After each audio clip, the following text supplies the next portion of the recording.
So I want to make a quick video here and essentially show you something I did.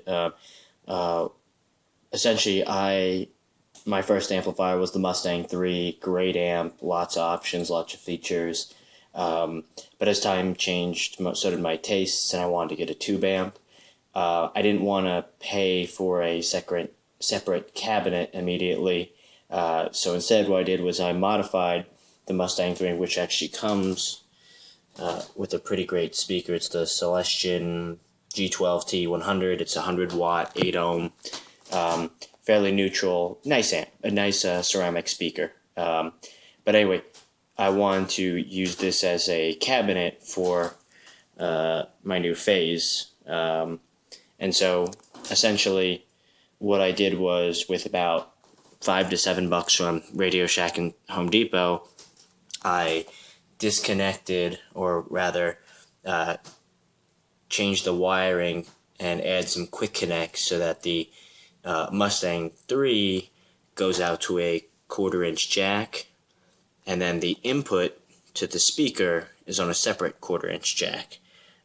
There's also an extra ground with the Mustang series that I had to have a quick connect as well, which I've noticed isn't on most speaker cabinets or even combo amps, but I think because it's solid state, they have that there. But anyway, the reason I did this is because I didn't want there to be any mistake as to which amp was hooked up, because if you turn a tube amp with no speaker attached, you can get some pretty big damage apparently.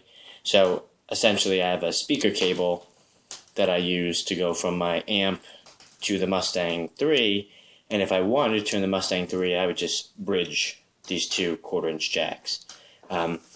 The jacks themselves are like plastic coated. Let's see if you can get a view of this. Plastic coated 1/4-inch jacks from Radio Shack. They're run like $2 for a pack of 2, and then from Home Depot, it's aluminum clamps with rubber, grommets, so that it holds in there.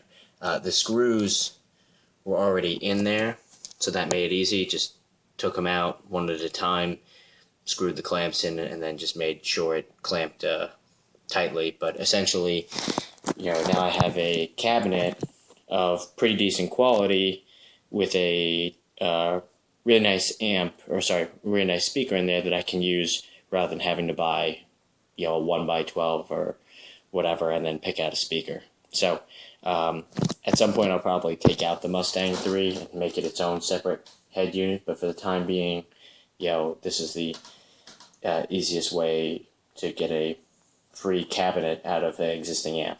So really easy to do. I'll post the link to some of the parts and whatnot on the My Les Paul forum, and hope this was helpful. I figured I was going to do this, found all the information I needed from several sources, and then always be sure to find out what the ohms are on your speaker if you're doing this to something besides the Mustangs. This is an 8-ohm, but I know some of the other combo amps out there use different ohms, so you want to make sure it's going to match up with whatever you're buying. Alright, best of luck.